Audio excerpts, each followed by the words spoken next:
What's up? Welcome back dito sa ating Child Eats Balls TV. Alright, so tayo nagbabalik-balik mga kababayan at ngayon pag-usapan natin, no? Naku po, grabe to mga kababayan. Dating Pangulong Duterte, no? Meron palang mga ghost project po dyan sa Davao.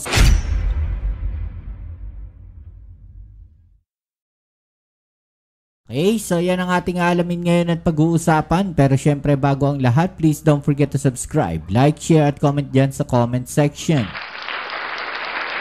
At syempre shoutout sa mga followers natin dyan. Maraming salamat po sa inyong suporta at sa mga palagi pong nandiyan dyan. Shoutouts po sa inyo, okay? So ito mga kababayan, pag-usapan natin, no? At palagi nating napapanood, no, itong mga Senate hearing na nangyayari ngayon diyan nangyayari po, no, sa Blue Ribbon Committee sa Senate, mga kababayan. Pero sa kabila po niyan, parang tila nililihis nila yung atensyon ng taong bayan, no, dito po sa administrasyon ng dating Pangulong Duterte. Parang iniiwas nila Titignan natin mga kababayan, sa maraming pagkakataon makikita natin, no, na parang nililihis nila, no, inilalayo nila, no, itong dating administrasyon ng dating Pangulong Duterte pagdating po dito sa mga flood control issues, sa mga ghost projects, mga kababayan, no, talagang makikita natin ang tina-target nila yung administrasyon ng Pangulong Bongbong Marcos, no? At makikita natin ngayon na parang tila tinitigilan na nila no na idawit itong Pangulo. Pero ang tina-target kasi nila is itong si Romualdez dahil syempre alam naman natin na malapit yung dalawang yan Diba? Pag naidawit nila si Romualdez, madali na nilang maidugtong ang ating Pangulong Bongbong Marcos. No? Pero eto, may nadiscovery po, no? Sampal to, mga kababayan, doon sa mga taong nagsasabi na nung panahon ng dating Pangulong Duterte, wala pong mga ghost projects. Ito, nabunyag, no? Nabuking, mga kababayan. Diba? O, ito po yung balita na yan. Dahil meron pong ghost farm to market road, mga kababayan. Hindi lang po ghost projects, no? Kasi nakikita natin may mga nadidiscover rin itong si DPWH Secretary Dizon na mga ghost projects during the term ng dating Pangulong Duterte. No, masyado nilang nililinis yung administrasyon ni Duterte. Sinasabi nila na walang nangyayari, walang ganito, walang ganyan, walang korupsyon. Pero ultimo si Duterte umamin na. No, na may korupsyon sa DPWH noong panahon niya. Ang pinagkaiba lang nila ng ating Pangulong Bongbong Marcos, no, dito po kay Duterte, mga kababayan, ang ating Pangulo pinaimbestigahan, no? Gumawa ng hakbang. Pinaimbestigahan, ibinulgar lahat yung mga ghost projects na yan ng DPWH, yung mga flood control projects na yan ng DPWH na talaga namang humahakot, no, ng pera sa korupsyon. Diba? O ito, panoorin natin to mga babayan para mas maliwanagan, no, ang isipan nitong mga didilis na to. Okay? Tara, let's go. Nadiskubre ng Agriculture Department ang Ghost Farm to Market Road Project sa Davao Occidental. Sa Davao pa yan, mga kababayan, ha? Baluarte nila yan. Davao. Diba? Idineklara ang completed noong 2021 pa pero na-inspeksyonin, may hindi sementado at may bahagi naman nakakasemento lang. Dineclare na tapos na noong 2021, mga kababayan, pero may mga bahaging hindi pa sementado at may bahaging kakasemento lang. Ha? Ano ibig sabihin nun? Pinipilit tapusin. Hinahabol tapusin, mga kababayan. Bago masilip. No? Bago makita. Ito nga si Secretary Dizon. Alam nyo, ito yan mga kababayan diba? Marami na nabunyag, marami nang nahuli, marami nang nakitang mga ghost projects no? Na kung saan talaga nagkakandara pa silang tapusin ngayon. 'Di ba? Nagkakandara pa silang habulin na matapos yung mga ghost projects na yan, mga kababayan. Kahit anong ghost project pa yan. No, flood control, infra, basta infra. Kagaya nito, farm to market road na dapat 2021 pa lang pala, tapos na. No, pero 2025 na, after 4 years, nagbubuhos pa ng simento. Saan ka naman nakakita niyan? Alam nyo mga babayan, no, bukod sa dapat mabilis ang pagkakagawa, no, ang paggawa ng mga kalsada na to, especially itong mga kalsada na to, kasi importante to farm to market road to 'di ba? Para to doon sa mga farmers natin. At saka nagdudugtong doon sa mga lugar, no, na mga mahihirap ang kalsada talaga. No, ang problema hindi nga nila natatapos. 'Di ba? Hindi nila nagagawa ng maayos. At the same time, mga kababayan, ang isang problema diyan is yung yung substandard, yung mga gawa. The more na binibilisan nila yung paggawa niyan, paghabol ng mga proyekto na yan, no? Nasa-sacrifice yung standard na mga paggawa po niyan, like sa mga materyales, 'di ba? Yung paano gawin yung mga proyekto na yan. Dahil linahabol nila, no? Nawawala na yung structural stability ng mga ginagawa nilang kalsada na yan. Sabi lang, no, na nasimentohan na yan, tapos na yan.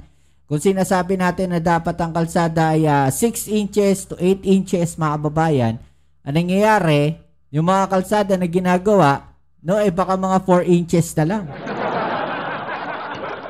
Diba? Tapos hindi na pinipison o tag dito, hindi na kinokompak yung mga lupa. Kaya nangyayari mga kababayan, pagka binuhusan ng simento yan, wala nang ambakal, hindi pa na-compact yung lupa, pagka umulan, lumambot yung lupa, bagsak ang kalsada. Ganun lang. Diba? Narito ang aking unang balita. Grabe putikan na putikan talaga Batay sa record, 2021 patapos ang farm to market road na ito sa Davao Occidental. Pero napuntahan ni Agriculture Secretary Kiko Laurel. 2021 pa dapat, pero hanggang ngayon, 2025 na, hindi pa rin tapos. Nabistong ang dapat ay kalsada, nananatiling lupa at graba. Sa pag-usad nila sa isang bahagi ito naman, kitang-kitang kakabuhusan ng semento. Ilang araw pa lang itong tapos ayon sa mga taga roon. Sinukat din nila kapal ng semento. 8 inches ang kapal. Yun nga lang, walang bakal. Yung sinasabi sa inyo. No, nakuha yung 8 inches, mga kababayan. No, pero walang bakal. O anong tibay nun? Mga kababayan, ganito lang yung kasimple. Kung kayo nagpagawa ng bahay, no, yung flooring, no, ground floor, minsan nga garahe lang 'Di ba naglalagay pa tayo ng bakal? Ito kalsada. No, dinadaanan ng mga truck, mga heavy na mga sasakyan na may mga kargang mga gulay, 'di ba? Tapos prone pa 'to, mga kababayan, sa pagkasira dahil yung gilid nito, tingnan ninyo, pwedeng daanan ng tubig, no? Walang proper drainage. 'Di ba? Wala siyang suporta sa gilid Kaya talagang after mo tanggalin yung mga forma niyan, mga kababayan, posibleng masira ka agad yan. 'Di ba? Yung sinasabi natin dito. May mga na-confirm talaga na wala yung project. At may na-confirm din na luma na yung pondo, ibig sabihin 21 hanggang 23. Pero makikita na fresh pa yung mga concrete. Ibig sabihin, tinatry na kabulin na gawin yung pagsasaayos ng kalsada. Di ba?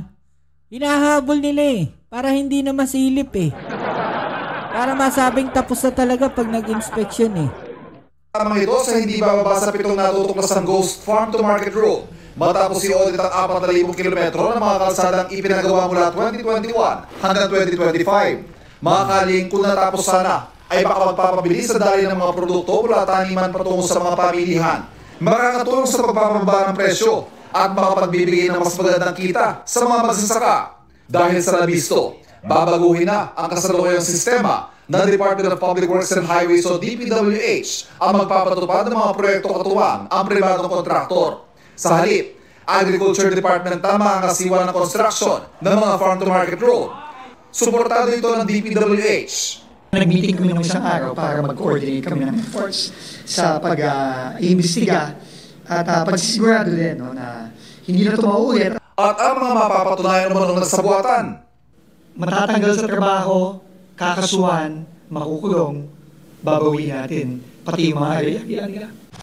Ito ang unang balik. Diba? Ganun talaga dapat. No? Alam nyo, maganda tong ginagawa ni Secretary Dizon na to eh. Diba? Agaya niya, no? Farm to market, imbis na papakinabangan ng ating mga kababayan, hindi nila mapakinabangan. Bakit? Hindi pa tapos eh. Diba? Marami dyan. Maraming mga kalsada dyan, mga kababayan, na magpasa hanggang ngayon. No, taon na. Yung iba nga, dekada na. Hanggang ngayon, hindi pa rin nagagawa eh. Ang problema niyan, yung pondo. No, na kunyari, dapat ito, 2 kilometro, tapos na dapat to. 3 kilometro, 5 kilometro. Dapat nagawa na yan para sa pondo na to, para sa taon na to. No, ang problema, mga kababayan, 1 kilometro lang yung ginawa nila. Pinicturan, ipinasa sa COA, di ba? Tapos, inapprove ng mga district engineer na okay na yan. No, pwede na kayo makakulimbat. Ayun na. Makakakulimbat na sila. Makakasingil na sila kagad, mga kababayan. Tapos next year, ganun uli ang gagawin nila. No? Pero same project. Pero pupundahan mo uli. Diba? Tsaka pa lang nila gagawin uli. So, nasa na yung kabuuan ng project na yun?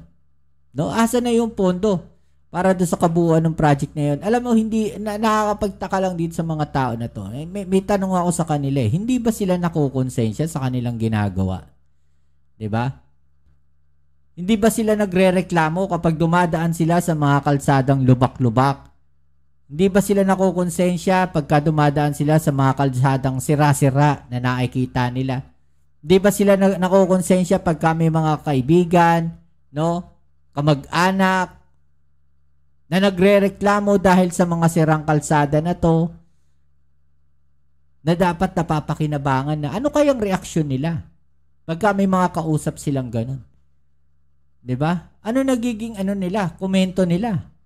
Pagka tinatanong sila, bakit kaya ganito? Bakit kaya ganyan? No, yung mga kalsada na dapat tapos na, tagal-tagal na. Diba? Hindi pa rin matapos. Bakit kaya yung maayos na kalsada, sinisira ka agad? Ano kaya nararamdaman nitong mga tao na to? Diba? Napapaisip din ba kayo, mga kababayan? Okay, so yan muli. Maraming salamat sa lahat ng mga patuloy na kasuporta dito sa ating channel. Kita-kits po tayo sa ating next video upload. Ito muli ang inyong Kuya Mobs dito sa Mobs TV. Peace and health.